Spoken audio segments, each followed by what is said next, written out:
vous propose une réflexion sur les événements qui se passent et en particulier le sommet de la progression que nous suivons depuis Pessah et qui aboutit donc à Shavuot dans 2 semaines. Donc on aura encore un cours avant puisque c'est mardi dans 2 semaines.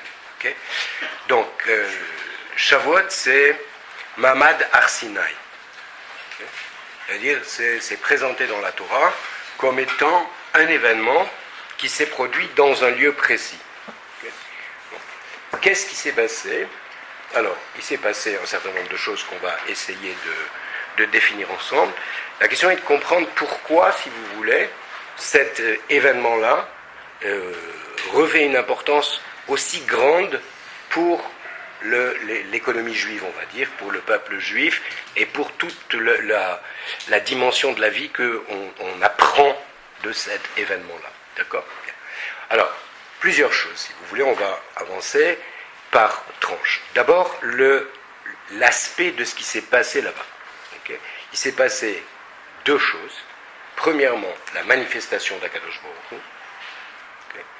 Deuxièmement, la transmission d'une loi. Okay. Ces événements sont superposés, mais c'est quand même 2 concepts qui sont complètement différents. Okay. C'est la seule fois que Akadosh Baruch Hu s'est révélé, autant que faire se peut, à tout le peuple. Okay. Jusqu'à présent, si vous voulez, on avait des Nevi'im, des gens qui ont été capables, par des qualités personnelles, de se hisser au niveau de percevoir la parole d'Akadosh Baruch Hu, mais ce qui s'est passé au Sinaï est supérieur à tout ce que les prophètes ont perçu jusqu'à présent d'Akadosh Baruch Hu. Okay. On a eu à la fois, si vous voulez, si on peut dire, une perception visuelle et une perception auditive. Okay. Visuelle, il y a eu tout ce qui a été fait sur le Sinaï, okay. En particulier les nuages, le tonnerre, okay. Il y a une mise en scène, il y a un son et lumière important, si vous voulez, qui à la fois va donner de l'importance, on va dire, au lieu et à ce qui va s'y passer. Donc, tout si j'ose dire, sans que ce soit péjoratif, une espèce de mise en scène importante, mettre en condition le peuple. Okay. Cette mise en condition, elle a commencé au moins 3 jours avant, puisqu'on a demandé de s'éloigner de la montagne, de se séparer à l'intérieur des familles, de se laver, etc., si vous voulez, donc de changer de vêtements, de prendre un mikvé, etc., donc de préparer aussi son être, son corps, si vous voulez, à ce qui allait se passer là-bas. Donc, ce qui s'est passé là-bas, encore une fois, 2 aspects. Un aspect visuel, un aspect auditif. 2 notions principales, okay, la révélation d'Akadosh Baruch Hu et le contenu prescriptif, législatif, la transmission d'une loi. Okay, on aurait pu imaginer d'autres façons de le faire. Ces 2 événements vont se superposer. Okay. La révélation d'Akadosh Baruch Hu n'est pas indépendante du don de la loi. La révélation d'Akadosh Baruch Hu se fait au travers du don de la loi. Okay, donc, c'est intéressant à comprendre parce que si vous voulez, est-ce que ça veut dire que Akadosh Baruch Hu est seulement un législateur, okay, et que tout ce qu'il peut donner au peuple juif c'est la transmission de cette loi? Ça va rester une question. Alors, qu'est-ce qui est essentiel, si vous voulez, dans cette révélation? D'abord, c'est qu'il n'y en a pas eu d'autre. C'est la première révélation à un peuple. Qu'est-ce que ça veut dire qu'Akadosh Baruch Hu se révèle à un peuple? Ça veut dire qu'Akadosh Baruch Hu se révèle à l'humanité. Ce peuple est celui par lequel la révélation va passer, mais la révélation, elle a vocation à se faire pour tous les humains. Ce lieu est Efker, c'est un midbar. D'accord ? Tout le monde peut y pénétrer, tout le monde peut participer à l'événement. Okay ? Il suffit d'adhérer, il suffit d'accepter la loi, le préalable, si vous voulez, la préparation qui a été nécessaire, mais en tout cas, si vous voulez, important de retenir que cette révélation-là, elle se veut universelle. Personne n'est exclu de cette révélation. Ceux qui n'étaient pas là, c'est leur problème. Ce n'est pas le problème d'Ibn Israël ou d'Akadosh Baruch Hu qui a éliminé les autres. Alors, effectivement, le peuple s'est mis en condition d'avoir cette révélation. Le peuple est un peuple, rappelons-nous, qui, 49 jours avant, était dans l'esclavage. Okay. avec toute la définition qu'on a déjà donnée de l'esclavage en Mitzrayim, mais ces 49 jours, période que nous vivons aujourd'hui, qui s'appelle la période du Homer, est une période de progression constituée de 49 degrés, qui correspondent aux 49 degrés en positif, que les Bnei Israël avaient vécu en négatif. D'un côté, on a la Touma, de l'autre côté, on a la Torah. C'est des notions dont on a un petit peu parlé. Donc, si vous voulez, un principe, ce peuple-là est un peuple qu'Akadosh Baruch Hu a choisi. Il l'a choisi pas complètement arbitrairement. Il l'a choisi parce que c'est un peuple descendant d'Avraham, Yitzhak et Yaakov. Descendants des Havot, qui, eux, s'étaient hissés par leur valeur personnelle, par leur engagement, par leur action, au niveau de devenir Eved d'Hachem, serviteur d'Akadosh Baruch Hu. Donc, ça, si vous voulez, Akadosh Baruch Hu, en échange de cette manifestation humaine, a proposé de donner à la descendance des Havot la révélation de la Torah. Donc, si vous voulez, le processus, c'est comment? Le processus, c'est que, à l'initiative de la démarche de rencontre entre Akadosh Baruch Hu et l'homme, c'est l'homme qui a fait le premier pas. C'est les Havot qui se sont qualifiés. C'est Avraham Avinu qui a rejeté l'Avodah Zarah, c'est Yitzhak qui est allé jusqu'à la Hakeda, etc., etc. Donc, c'est, si vous voulez, une démarche. Si vous voulez, c'est comme si Akadosh Baruch Hu était en quête de l'homme. Akadosh Baruch Hu attend l'homme. Il suffit que l'homme vienne au rendez-vous. Donc les Havot ont été au rendez-vous. Et ont donc, si vous voulez, inauguré une dimension particulière, une dimension de relation avec Akadosh Baruch Hu. Le Ma'amad Har Sinaï, ça va être l'amplification de ce type-là de relation. Donc, qu'est-ce que ça veut dire? Ça veut dire que Akadosh Baruch Hu, c'est un truisme, excusez-moi, ça va peut-être choquer certains, Akadosh Baruch Hu est vivant. D'accord? Il est vivant parce qu'on pourrait imaginer, comme on l'a déjà dit plusieurs fois, qu'Akadosh Baruch Hu ait créé le monde, ait créé l'homme et se soit retiré de ce monde. N'ait plus de lien avec ce monde. Or, ici, si vous voulez, Akadosh Baruch Hu va intervenir dans l'histoire de l'homme. Intervenir dans l'histoire de l'homme, ça veut dire à la fois manifester sa présence, mais manifester son intérêt pour l'homme. Tout Yetziat Mitzrayim, tout ce qui s'est passé, toutes les makot qu'il y a eu en Mitzrayim, tous les nissim dont vont bénéficier les Bnei Israël, sont autant de preuves de la sollicitude d'Akadosh Baruch Hu pour l'homme. Donc, si vous voulez, ce qui va se passer, c'est la concrétisation de ce type de relation. Il ne s'agit pas d'une relation, on ne peut pas, si vous voulez, limiter Ma'amad Har Sinaï à la réception d'une loi. Une loi, on pourrait très bien l'écrire sur un livre et dire c'est votre loi, c'est comme ça que vous devez fonctionner. D'accord? C'est le code de la route, c'est n'importe quelle loi de n'importe quel pays. Tout le monde doit s'y soumettre si on veut vivre dans cette société-là. Ici, il s'agit, au travers du don de la loi, de créer une relation particulière entre Akadosh Baruch Hu et l'humain. En l'occurrence, l'humain qui a souscrit, l'humain qui a voulu, il s'appelle juif, il s'appelle Ben Israël, si vous voulez, mais encore une fois, au travers du Ben Israël, c'est l'homme avec un grand H qui est visé. Cette révélation se veut pour toute l'humanité. Entre guillemets, le prétexte de la loi n'est qu'un support à la création de cette relation nouvelle. C'est une relation complètement inouïe. Ça n'existe pas, une relation entre Akadosh Baruch Hu et un peuple. Une relation entre Akadosh Baruch Hu et un homme. Une relation, si vous voulez, qui va d'une certaine manière obliger l'un et l'autre. Cette relation s'appelle un brit. S'appelle une alliance. Et donc, dans une alliance, les deux, en l'occurrence, deux partenaires de l'alliance, vont avoir chacun un rôle dans la réalisation du contrat.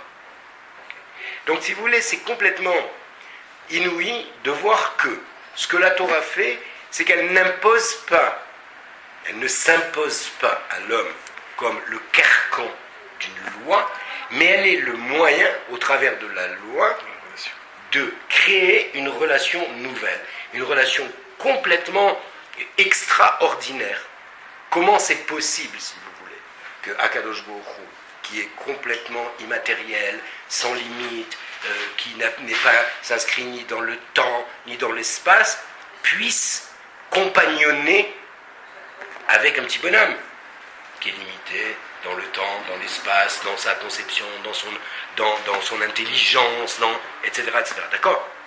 Donc, et c'est de ça qu'il s'agit.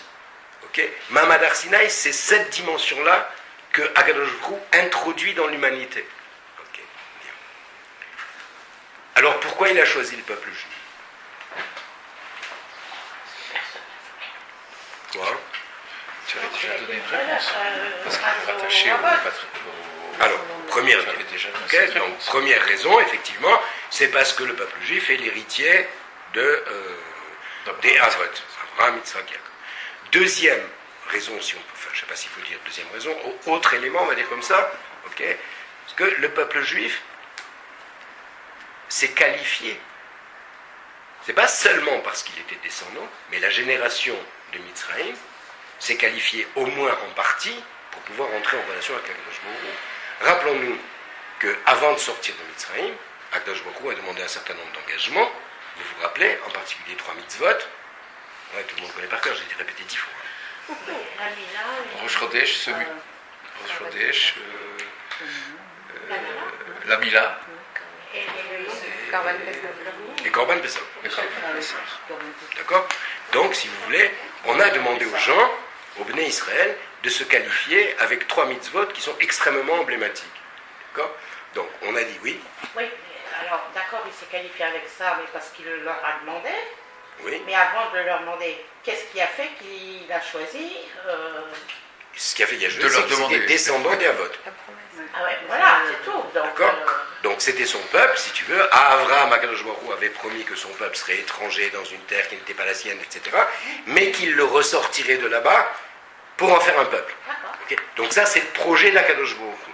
Il a encore une fois choisi ce peuple parce que les fondateurs de ce peuple se sont qualifiés pour être des récepteurs du Ratson et du Voilà, ce que je veux dire, c'est qu'avant d'avoir fait la Mila, le Korban Pessah, tout ça, ils ne s'étaient pas qualifiés. Non. Voilà. Non. Ils étaient, si tu veux, donc en fait, ils ont été choisis. Ils étaient qualifiables. Ils étaient qualifiables, ok, mais il fallait qu'ils fassent un acte. Si tu veux, oui. Entrer dans l'alliance, c'est pas un acte passif. Non. Il y a une adhésion, il y a une volonté manifeste de l'homme d'aller répondre à la main tendue par Akadosh Baruch Hu. C'est bon? Okay. Donc, ils se sont qualifiés par ces 3 mitzvot. Je redisais que ces mitzvot-là ont une valeur extrêmement significative, puisque, si vous voulez, la première des mitzvot, c'est celle qui s'appelle Kiddush Azman ou Kiddush HaChodesh, celle, sanctifier le temps. Qu'est-ce que ça veut dire sanctifier le temps? Ça veut dire, si vous voulez, on va dire de façon un peu triviale, donner du sens au temps. Okay? Posséder, maîtriser son temps pour lui donner du sens. Okay? Toute la Torah se structure autour du Shabbat. Et le Shabbat, c'est par excellence la façon de donner du sens au temps. Au temps du Shabbat et au temps que le Shabbat éclaire, avant, après. Donc c'est une dimension qui est première. Okay? Le Korban Pessah, c'était la renonciation à la Vodazara. Okay? Renonciation à la Vodazara, l'idolâtrie, comme étant préalable, bien évidemment, à la rencontre à Akadosh Baruch Hu. D'autant que, comme vous savez, l'agneau qu'on nous a demandé de sacrifier était déifié chez les Mitzrim, donc c'était, si vous voulez, une protestation publique contre la Avodazara. C'est un engagement qui demandait du courage. Okay? Donc, si vous voulez, il fallait le faire. Après, on a utilisé le sang pour le mettre sur les linteaux, pour pas, etc., etc. Vous connaissez tout ce qu'on lit dans la Haggadah de Pessah. Et pour consommer ce Korban Pessah, il fallait avoir eu la Mila. Okay? Donc, si vous voyez, comme on a déjà dit, il y a ici une volonté de recherche de sainteté, de Kedusha, de sanctification, dans le temps, dans le corps et dans l'esprit. Okay? Le rejet de la Vodazara comme préalable, bien évidemment. On ne peut pas adhérer à Akadosh Baruch Hu si on garde un attachement à la Vodazara. On ne peut pas avoir son petit Bouddha à la maison, si vous voulez, et aller faire cette filote à la synagogue. Okay? Donc il y avait un besoin. Il faut savoir que l'idolâtrie, si vous voulez, à cette époque-là, c'était un support de la vie quotidienne. L'idolâtrie, ce sont des éléments qui sont rassurants pour l'humain. Il a ses petits dieux personnels, si vous voulez, qui sont des objets, il les façonne, il les maîtrise, il n'y a pas d'inconnu, et il y a une espérance folle que ça va apporter quelque chose à sa vie. Okay. Abandonner ça, c'est pas complètement évident. La preuve, 80% des Bnei Israël n'ont pas abandonné. Okay. Ils ont été détruits en Mitzrayim parce qu'ils ne se sont pas engagés. Okay. Bien. Donc, ce à quoi Akadosh Baruch Hu a invité ces hommes-là, si vous voulez, c'est à faire un premier pas. Ils se sont élevés. Okay. Ils se sont élevés, c'était des esclaves, c'était des gens qui n'avaient plus de dignité, qui n'avaient plus de propriété. Okay. Par définition, l'esclavage, c'est l'absence de la possession de son temps. Mon temps ne m'appartient pas, il appartient à mon maître. Donc la première chose qu'on a fait, c'est récupérer la maîtrise de son temps. Okay. Et en même temps, si vous voulez, si j'ose dire, okay, on nous a appris à Chodesh Hazé, une dimension dont on a déjà parlé, une notion de Chidouche.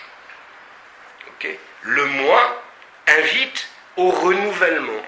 Ça veut dire quoi? Ça veut dire que si vous voulez, des gens qui pensent que la vie est linéaire, okay, et que de toute façon on part d'un point pour arriver à un autre point, avec des impédimenta, avec des obstacles, avec des souffrances, avec des joies, etc., pendant tout le temps, mais c'est linéaire. Ici, la Torah nous apprend que la vie juive n'est pas linéaire. La vie juive, elle est cyclique, avec une possibilité de tout remettre en question, okay, de tout renouveler, de récupérer des forces nouvelles.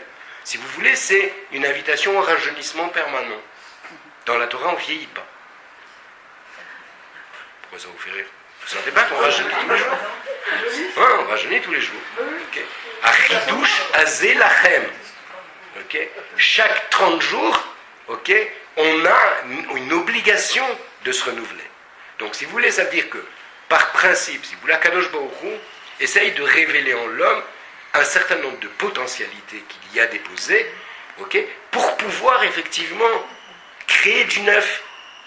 Okay, envisager la vie différemment, avoir un autre regard. Bien. Maintenant, ce qui s'est passé avant d'arriver à Mamad Har Sinaï, c'est une libération. Okay. Yetziat Mitzrayim, c'est une libération. C'est l'accession à la liberté. Liberté physique que les Bnei Israël ne connaissaient pas, puisque ça faisait 210 ans qu'ils étaient là-bas, 200 divisé par 20 pour avoir le nombre de générations, si vous voulez, et vous voyez à peu près ce que ça donne. Okay, ça veut dire que le concept de liberté n'existait pas dans le monde. Okay. Mitzrayim, c'était la plus grande puissance de l'époque, vous voulez, mais le concept de liberté n'existe pas. On a partout des tyrannies, on a partout des dictateurs, vous voulez. Donc, cette possibilité pour l'homme de disposer de lui-même est un concept nouveau, révolutionnaire. Donc, ce que la Torah crée ici, c'est l'idée de liberté pour l'humain. L'humain peut acquérir la liberté. Alors, qu'est-ce que la liberté? Ça reste à définir. On a vu le questionnaire. Voilà, vous avez eu le questionnaire, je les ai gardés d'ailleurs. Je les relis, vos questionnaires. Ok. Donc, si vous voulez. Ouais. Donc, qu'est-ce que cette notion apporte? Cette notion apporte une dimension extrêmement importante, c'est que l'homme peut, par sa volonté, changer d'état. Il n'y a pas de destin qui oblige l'homme à rester esclave. Esclave d'un autre, esclave d'un roi ou d'un tyran, esclave de ses passions, esclave de ses pulsions, etc., etc. Ça n'existe pas. Si vous voulez, la Torah va prendre la main à l'homme pour lui montrer comment on sort de toutes les contingences. Sortir de Mitzrayim, sortir des étroitesses. Okay. Et ça, apparemment, si vous voulez, c'est pas seulement que Akadosh Baruch Hu, qui est plus fort que Pharaon, nous a sortis, c'est qu'ici on nous explique, si vous voulez, que de toutes les contraintes physiques, on ne peut sortir que par la spiritualité. Okay. On peut sortir que par le haut. Ça marche? Donc, c'est ça, si vous voulez, la dimension de Yetziat Mitzrayim. Bien. Maintenant, pourquoi on a sorti le peuple? Akadosh Baruch Hu, il n'a pas seulement sorti le peuple pour le libérer des géoles égyptiennes. Okay. Il y avait un projet. Le projet d'Akadosh Baruch Hu, il a commencé avec la création du monde. Okay. Avec Bereshit bara Elohim. Akadosh Baruch Hu, il a créé un monde pour l'homme. Mais pour que l'homme, il porte le message d'Akadosh Baruch Hu. C'est clair. Le programme est clair. Ce projet-là n'a pas abouti avec Adam Arishon, okay, n'a pas abouti avec Noach, et recommencera à prendre une forme avec Abraham, Yitzhak, Yaakov, et maintenant avec les Israël. Donc si vous voulez, il ne s'agit pas d'un épiphénomène, d'un acte historique ou politique qui fait qu'Akadosh Baruch Hu est descendu dans le monde, il est intervenu dans l'histoire, il a poussé les géneurs, il a pris son peuple et il l'a mis dans la couveuse du désert. Non. Il s'agit ici de la réalisation du projet d'Akadosh Baruch Hu pour l'homme. Okay. L'homme en général. Le projet qui a encore une fois une dimension universelle. Akadosh Baruch Hu veut donner à l'homme le moyen de devenir homme. Ça va? C'est ça le projet de la Torah. Bien. Donc, ça va se passer par par le média de Mamad Har Sinaï. Donc, Mamad Har Sinaï, don de la loi. Pourquoi Akadosh Baruch Hu utilise la loi? Pourquoi il donne la loi? Pourquoi, si vous voulez, Mamad Har Sinaï, c'est pas une vidéo sur Akadosh Baruch Hu, je suis le plus grand, je suis le plus fort, je t'aime. Ça va, ça suffit. Ok? Tu sais, je suis présent. Si tu as besoin de moi, ayez Hacher, ayez. Ok? Je suis celui qui sera. Je serai avec toi dans toutes les galères de la vie et dans les joies aussi. Ok? Donc, si vous voulez, je suis. Sache qu'il y a un interlocuteur. Sache que tu n'es pas jeté dans le monde. Ok? Mais, vous voulez, pourquoi passer par la loi? Si vous regardez la loi qu'on va recevoir, s'il vous plaît, tu ne feras pas, tu ne tueras pas, tu ne voleras pas, tu ne pas. D'accord? Bien. La plupart des choses qui sont données dans les Aseret HaDibrot, quelqu'un d'un petit peu futé l'aurait inventé. Non? Inventé, oui, mais après, si tu n'as pas l'obligation, on va dire, En fait, tu te laisses aller et tu oublies vite. Ça va. Tu as donné déjà un niveau, on va essayer de montrer. J'entends, il fixe les règles de vie de l'homme. À travers ces lois, c'est un comportement le comportement qu'il recommande à l'homme. Ça marche. Donc si vous voulez, et effectivement, ce que vous dites, c'est qu'il faut sortir du cadre étroit de ce qu'on appelle habituellement la loi. Okay? La loi, c'est quelque chose qui contraint l'homme. Okay? Pour ici proposer à l'homme un mode d'être. Okay? Ces lois-là, elles vont sous-tendre tout un système de valeurs. Akadosh Baruch Hu est en train de mettre en place la façon dont l'homme peut le mieux devenir homme. Petit âge, grand âge. Okay? Donc, si vous voulez, on n'est pas seulement dans un système législatif. On va rentrer dans le détail dans un petit moment. Ouais, ça va. Je sais pas pris de commentaire. Oui, non, je veux voir autre chose, je veux perturber personne. Ok. Donc, ça c'est la dimension loi. Maintenant, si vous voulez, celui qui se met en position de recevoir une loi n'est pas seulement un sujet, okay, qui reconnaît, si vous voulez, qu'il y a une loi qui s'impose à lui et qui s'y soumet. C'est quelqu'un qui comprend que ce média-là est le moyen d'entrer en relation avec Akadosh Baruch Hu. La loi devient le lien. La loi devient ce qui va concrétiser l'alliance. L'alliance, c'est pas un vain mot. Akadosh Baruch Hu, c'est pas seulement notre copain, si vous voulez, notre papa, celui qui nous aime bien. C'est bien plus que ça. C'est celui qui propose, si vous voulez, un mode de vie interactif, dans lequel il va jouer sa part, et on le verra dans le détail des commandements, et où il me demande de jouer la mienne. Ça, c'est ça le Brit. La réalisation du Brit, c'est Mahamad Har Sinaï. C'est accepter cette loi, recevoir cette loi comme message transcendant. Okay. Ce qui veut donc dire, si vous voulez, que la transcendance descend dans le monde. La Torah, elle explique qu'Akadosh Baruch Hu est descendu sur le Sinaï. Il est descendu à 10 Tfachim, 80 cm, au-dessus de la montagne. Okay, parce que 10 Tfachim, c'est le monde de la matérialité. Okay, c'est symbolique, évidemment. Au-dessus de 10 Tfachim, on peut accéder à plus. Donc il est descendu jusqu'au minimum possible.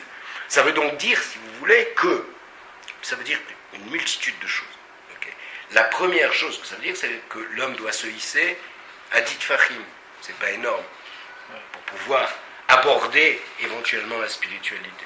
On n'est pas obligé d'être un géant dans aucun domaine pour arriver quelque part, si vous voulez, à rechercher une perfection, à s'élever, à se construire. Okay. Donc 10 tfachim, c'est pas quelque chose. C'est quoi la mesure du téphar? Un téphar, 8 cm. Ah, Un point. Téphar, c'est un point. Voilà. Entre 8 et 10 selon les méfarchim. Ça va, 80 cm ou 1 mètre, c'est pas...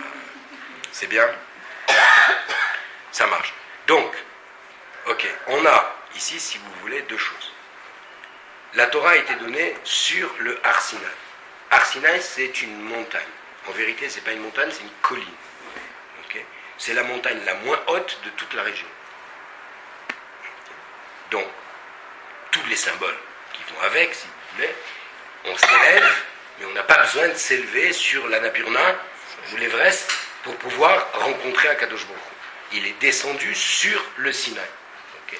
Donc, un lieu abordable, okay, par lui, par l'homme, et donc un lieu qui va servir de lieu de rencontre. Okay. Donc, on fait un break.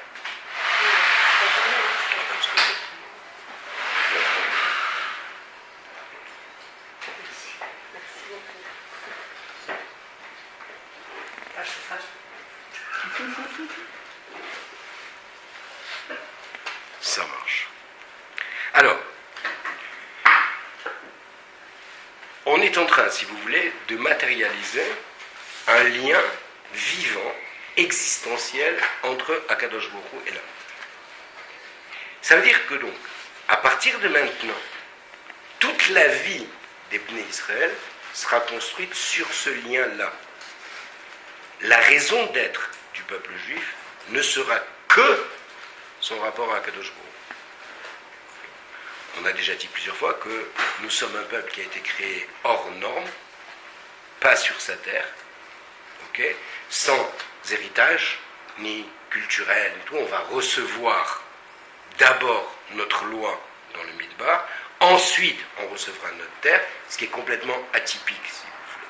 Ce qui veut donc dire que le critère de rassemblement des Bnei Israël va être seulement Akadosh Baruch Hu, si j'ose dire seulement.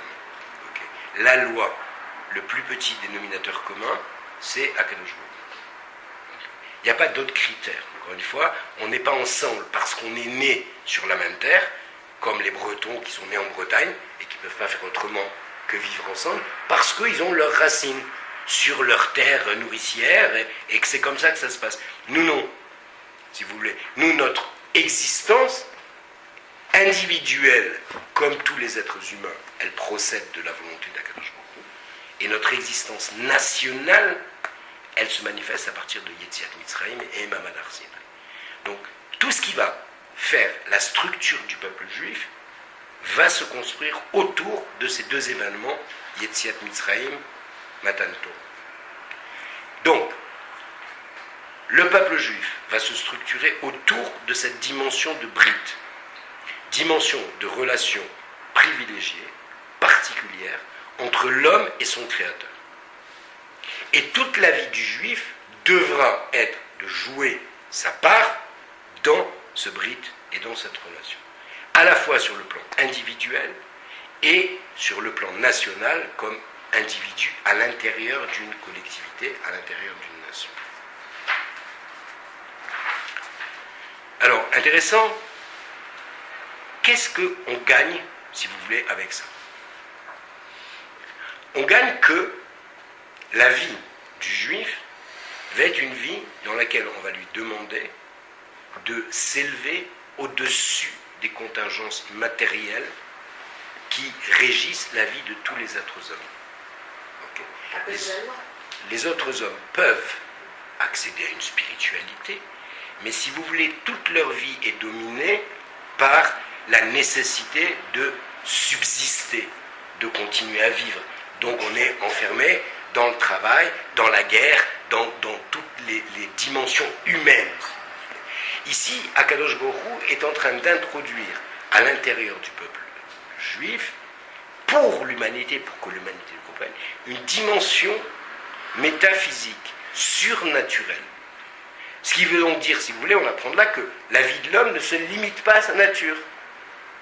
Okay. L'homme doit viser vers la surnature. Okay. Donc l'homme doit s'élever à une spiritualité qui sera centrale dans sa vie, qui ne sera pas un accessoire. Si vous voulez, le problème du juif, ce n'est pas de résoudre tous ces problèmes matériels pour pouvoir après accéder à la spiritualité, c'est que sa spiritualité lui permette de résoudre tous ces problèmes de vie quotidienne. Okay. Et c'est ce que la loi va nous expliquer. Puisque la loi met son nez, si vous voulez, jusque dans nos casseroles, okay, dans nos vêtements, dans nos tribunaux, dans nos contrats, dans tous les domaines. Okay. Donc si vous voulez, pas pour contraindre, mais pour permettre de donner une dimension spirituelle à toute la vie matérielle. Okay. Donc ça va être ça, le sens de Mahamad Har Sinaï. Ça va être, si vous voulez, la possibilité pour l'humain d'accéder à une dimension surhumaine. Elle est en l'homme. Il y a en l'homme ce potentiel. La Torah va être, si vous voulez, ce souffle qui va permettre de faire prendre feu à la braise. Okay. Et ça, c'est la dimension essentielle de Mahamad Har Sinaï. Donc, à la fois, si vous voulez, révélation. Révélation au travers du don d'une loi. Cette loi n'est pas une loi qui se veut seulement coercitive, c'est une loi qui va permettre à l'homme, au contraire, d'accéder à un plus dans le domaine de la liberté. Okay. La loi va être le moyen pour l'homme de vivre le mieux possible sa condition humaine. C'est comme ça qu'il faut essayer de lire le Mahamad Har Sinaï. Là, vous savez, bon, je l'ai déjà dit plusieurs fois, que juste avant les Aseret HaDibrot, il y a un pasouk, il dit « Vaïdaber Elokim et kol adevarim ha'ele ». Donc il y a un pasouk qui ne semble pas avoir une place ici. Okay, on aurait pu dire en deux mots que Akadosh Baruch Hu, je ne sais pas comment on aurait pu dire, Vaïdaber Elokim, deux points, et puis Anochi Hashem, etc., etc. On a tout un pasouk qui vient nous expliquer un certain nombre de choses, en particulier, si vous voulez, il y a un mot, kol, toutes ces paroles, okay, dont on ne voit pas vraiment la nécessité. Donc Rashi explique là-bas, comme vous avez déjà entendu, que kol adevarim ha'ele, ça veut dire qu'Akadosh Baruch Hu a dit toutes les paroles en un seul souffle, en un seul son. Okay. Donc 620 lettres en un seul son. Alors, Kol, c'est la voix. Okay, quoi? Kol, c'est la voix. Non, tout. Ici, c'est tout. Tout. Tout est unité. Okay. Donc, l'intérêt, si vous voulez nous dire ça, c'est probablement de nous montrer qu'Akadosh Baruch Hu fait des miracles. Okay. Sans doute, ça doit être ça. Hein. Pourquoi on vient de dire qu'Akadosh Baruch Hu est capable de dire toutes les paroles en un seul son? Alors, il doit y avoir autre chose. Hein. Parce qu'après les miracles auxquels on a assisté, dont le principal qui était l'ouverture de la mer, et puis après la manne, et les Anané Kavod, et le puits, et tout ce que nous a suivi dans le désert, si vous voulez, qu'Akadosh Baruch Hu puisse dire tous les sons en un seul, ça ne prend pas grand-chose. Chacune d'elles a une valeur. Alors, après, après on va redévelopper. Après, il va dire toutes les paroles. Mais apparemment, la Torah a l'air de nous dire que, si vous voulez, il y a eu une émission d'Akadosh Baruch Hu des 620 lettres qui constituent les Aseret HaDibrot en un seul son, ce qui veut dire inintelligible, irrationnel. On est d'accord, on ne peut pas entendre deux lettres à la fois. Il aurait donné à ce moment-là à l'homme la capacité d'entendre cette façon de le dire. Alors peut-être pas entendre, si tu veux, ou entendre au sens percevoir. Ou de comprendre. Au sens percevoir. Donc ce que j'essaye simplement de dire... C'est un saisissement, en fait. Voilà. Ce que j'essaye de dire, si vous voulez, avec mes gros sabots, c'est que il y a, apparemment, on apprendrait de ce passage-là, qu'il y a une perception de la Torah qui est supra-rationnelle, au-delà de l'intelligence, qui est de l'ordre de l'émotionnel, qui est de l'ordre de, je ne sais pas comment il faut dire, de l'instinctif, de je sais pas. Il y a une perception, si vous voulez, il y a un ressenti, comme, si vous voulez, probablement, un bébé à l'intérieur du ventre de sa mère, qui perçoit des émotions, des enseignements, des épisodes de la vie de la mère, si vous voulez, sans bien sûr que ça passe par l'intelligence et la compréhension rationnelle. Donc, si vous voulez, on nous installe déjà tout ce qui va venir dans une dimension particulière. Si vous préférez, ma neshama, qui est produit du souffle d'Akadosh Baruch Hu, se nourrit de la parole d'Akadosh Baruch Hu, qui procède du même souffle. C'est la même nature. Okay. Donc on est en train de nous dire, si vous voulez, que ce que l'on va recevoir ici, ça s'appelle un supplément d'âme. Ok, une réanimation. On va nous souffler de quoi nourrir notre neshama. Okay. L'essence même de l'homme. Voilà, exactement. Et ça, si vous voulez, ça n'a pas besoin de passer par le critère de la rationalité. Okay. Donc, première dimension, elle est de l'ordre émotionnel. Okay. Je bois à ma source. Et ça, encore une fois, il n'y a pas besoin de le disséquer. Par contre, lorsqu'il va falloir que la loi soit mise en pratique, alors bien évidemment, il va falloir la détailler et l'expliquer à l'homme. Okay. Alors, on dit que Torah Tsiva Lanu Moshe. C'est bon? Gematria de Torah. Valeur numérique de Torah, Noémie. Oui. C'est 400, attends. 406, Torah, 406, 606, non? Encore. Et on arrive au 613. 611. 611, voilà. 111. Ah, C'est moi que les deux premières. Torah Tsiva Lanu Moshe, Torah, si vous voulez, la Torah que Moshe a transmise au Béné Israël, c'est 611 mitzvot. Pour quelle raison? Les deux. Parce que les deux premières paroles, les deux premières Aseret ne HaDibrot, peuvent être données que par ne peuvent être dites que par Akadosh Baruch Hu, et donc ont été dites par Akadosh Baruch Hu seul, où il y a Anochi Hashem, et Lo yeh lecha, tu n'auras pas d'autre Dieu, etc. On essaiera d'y arriver un jour, de rentrer un petit peu dans les détails. D'accord? Donc, ça marche. Ça va? Vous avez encore un peu de souffle? Eh ben, On y va? tu nous donnes ce souffle, au contraire. Ça y est. C'est le moment où j'avais de le recevoir. Ça marche. Alors voilà. Une fois qu'on a dit ce qu'on a dit, vous regardez dans les textes, vous connaissez par cœur, mais bon, je voulais quand même, je vous ai ramené les photocopies. Okay. La première expression des Aseret HaDibrot, la première expression de la révélation, la première chose que vont percevoir les oreilles, les cerveaux, les cœurs humains, c'est un mot, okay, qui s'appelle Anochi. Moi, je prétends, si vous voulez, que les trois premiers mots des Aseret HaDibrot résument toutes les Aseret HaDibrot et sont la substantifique moelle de toute la Torah. Ça va? C'est comme le schéma. Alors on va y arriver. Effectivement, d'accord. Donc, Anochi, Hashem Elokecha. Sur Anochi, on a déjà parlé. Okay, enfin, certains me subissent depuis quelques années, donc ils m'ont un peu, je les ai un peu bassinés avec ça, mais on ne se renouvelle pas toujours assez. D'accord. Bien. C'est toujours bon de répéter. Ça marche. Alors, sur Anochi, vous trouverez un nombre de commentaires extrêmement importants. Il y a des livres entiers qui ont été écrits par les grands penseurs de la Torah sur ce mot-là, qui est un mot peu usité. Okay. Il n'est pas utilisé seulement par Akadosh Baruch Hu. Vous verrez que Moshe Rabbeinu dit une fois Anochi. Okay. Donc c'est pas seulement, si vous voulez, comme on le présente, un pluriel de majesté, nous, le roi, puisque Akadosh Baruch Hu, il est plutôt défini par son humilité. Donc ça colle pas très très bien le Anochi. Okay. Mais l'Anochi, il est différent du Ani. Parce que le Ani, le jeu de Ani, si vous voulez, c'est un jeu qui s'impose. Okay. Je suis, je veux, je fais, n'a pas besoin de l'acquiescement ou de la réception de qui que ce soit. Le Anochi, c'est un jeu qui appelle un tu. C'est un jeu de relation. C'est un jeu qui ne peut s'entendre, qui ne peut exister que s'il est entendu et reçu. D'accord ? C'est la manifestation du Brit. Le Anochi qui est choisi par Akadosh Baruch Hu, c'est Akadosh Baruch Hu qui se donne à l'homme à condition que l'homme veuille le recevoir. Donc c'est une dimension extrêmement particulière. Ici, ce n'est pas le roi qui impose. Je suis le roi. Ok? Donc, sous-entendu, écrasez-vous, soumettez-vous. Non.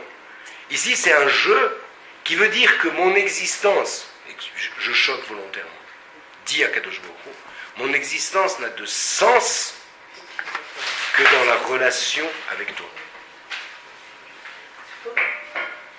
Donc, Anochi Hashem Elokecha. Okay? Donc, je suis Hashem. On a déjà péroré assez longtemps sur la différence à faire entre le Shem Havaya, Yud Kevavke, et le Shem Elokim. Okay? Shem Havaya, retenez que, j'ai déjà dit en choquant volontairement, que on peut le traduire par papa. Okay? Je suis ton papa. Okay? Dans Shem Havaya, il y a cette dimension-là, sauf que il y a une dimension supplémentaire, qui est une dimension d'éternité. Okay? Ça veut dire être. Ce mot veut dire être à tous les temps. L'être par définition, si vous voulez, c'est traduit par la Bible du rabbinat français par l'éternel. Okay? Donc dans ce mot-là, il y a tout ça. Mais il y a, si vous voulez, ce nom-là n'est utilisé que dans la relation d'Akadosh Baruch Hu à l'homme. Okay? C'est le nom d'Akadosh Baruch Hu qui se veut paternaliste et éducateur, pédagogue de l'homme. Tout ce qui est présidé par ce Shem Hashem exprime la volonté d'Akadosh Baruch Hu d'apprendre à l'homme, de permettre à l'homme de grandir. Okay. Mais Elokecha, okay, je suis ton Elohim, parce que l'Elohim, si vous voulez, c'est le Dieu de la création, c'est le Dieu des forces, okay, c'est le Dieu auquel De la loi. de la loi, bien sûr, le Dieu auquel on se confronte quand on est confronté effectivement à la réalité quotidienne. Okay. Donc, Anochi Hashem Elokecha, Asher Otseticha me'eretz Mitzrayim, qui t'a sorti de Eretz Mitzrayim, mi bet avadim, c'est des mots que vous connaissez par cœur. Bien. Juste une remarque, si vous voulez, Akadosh Baruch Hu ne se présente pas ici comme étant le Boré Olam. Il n'est pas créateur du monde. Pourtant, si vous voulez, hein, comme je dis, s'il était député de l'Ariège et président de la République, il se présenterait d'abord comme président de la République. Sauf que là, on peut témoigner. Là, on témoigne. Très bien. Alors, on va témoigner, effectivement. Donc, si vous voulez, créateur du monde, c'est peut-être quelque chose qui ne parle pas à d'anciens esclaves. Par contre, libérateur du joug et des chaînes, ça, ils peuvent comprendre. Dimension supplémentaire, si vous voulez, c'est que Akadosh Baruch Hu se présente comme quelqu'un qui intervient dans l'histoire humaine. Ok? Ça s'appelle la Hashgacha, ça s'appelle la providence. Okay? Akadosh Baruch Hu n'est pas quelqu'un qui est assis sur son nuage, okay, et qui attend d'être contemplé et adoré. C'est quelqu'un qui va participer à l'histoire de l'homme. Okay? Sache donc, si tu veux, que toi qui me reçois, je suis celui qui m'intéresse à ta vie, qui s'intéresse à ton histoire, qui veut y participer. Donc, si vous voulez, ce brite prend une forme. Lorsque Akadosh Baruch Hu se présente comme ça, dans une disposition de dialogue permanent, c'est ça qui est en train d'être créé. Le Anochi, c'est l'invitation au dialogue, c'est l'invitation à l'échange. C'est pas le Ani, si vous voulez, il aurait pu s'imposer. Ani Hashem Elokecha, tu veux ou pas, c'est pareil. Je suis celui qui a créé le monde, je suis celui qui impose ma loi. Non, c'est pas du tout comme ça que ça nous est dit. On est en train de nous présenter, si vous voulez, si j'ose me permettre, un Dieu personnel, un Dieu familier. Elokecha, c'est un singulier. Ton Dieu. Toutes les Aseret Adibrot, message à portée universelle, passe par le particulier. Parce que chaque particulier est un membre de la nation et va permettre la réalisation au sens universel de la chose. Donc, ce Anochi-là, qui va inviter l'homme, il va installer l'homme dans une recherche d'élévation. On ne peut pas devenir associé d'Akadosh Baruch Hu en restant couché dans la boue. On est obligé de devenir grand.